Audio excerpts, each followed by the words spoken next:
আপনারা কখনো বিডিআর বিদ্রোহ কথাটা লিখবেন না। বারংবার এটা বলার ফলে এই হত্যাকাণ্ড শব্দটা কিন্তু হারিয়ে যাচ্ছে।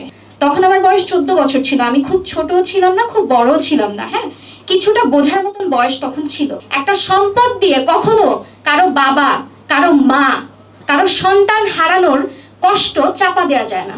আমি বিডিআর হত্যাকাণ্ডে, হত্যাযজ্ঞে একজন শহীদ সেনা কর্মকর্তার সন্তান।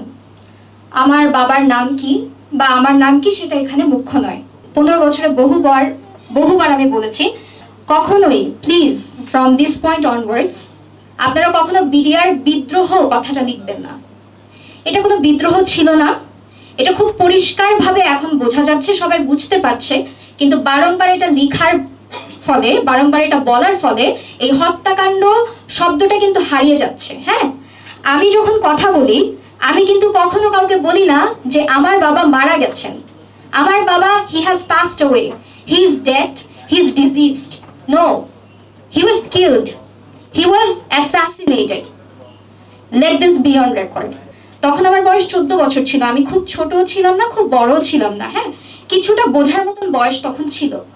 আর এখন যেহেতু এগুলো নিয়ে লেখাপড়া করছি, আরো অনেক কিছু জানছি, আমরা আরো অনেক কিছু এখন আসলে জানি, বুঝি।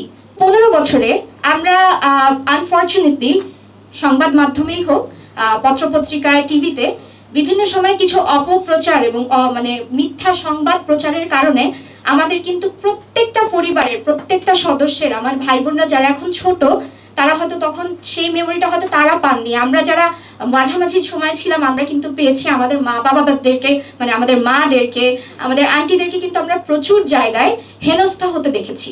ঠিক আছে, একটা মৃত্যু হওয়ার পরে খবরের শিরোনাম এটা হওয়া উচিত না যে তারা সরকার থেকে কতটুকু ক্ষতিপূরণ, কতটুকু টাকা, কতটুকু জমি, কতটুকু সম্পদ পেয়েছে। একটা সম্পদ দিয়ে কখনো কারো বাবা, কারো মা, কারো সন্তান হারানোর কষ্ট চাপা দেওয়া যায় না।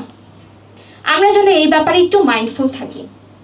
ঠিক আছে, এখন যাদের আত্মত্যাগের কারণে, যাদের রক্তের বিনিময়ে আমরা আসলে এই বাক স্বাধীনতাটা পেয়েছি, এতদিনও কথা বলেছি, আজকে আরেকটু নির্ভয়ে কথা বলতে পারছি, তাদের প্রতি অসম্ভব শ্রদ্ধা, তাদের বাবা মা, তাদের ভাই বোন, তাদের বন্ধু বান্ধব, সবার প্রতি আমাদের সহমর্মিতা।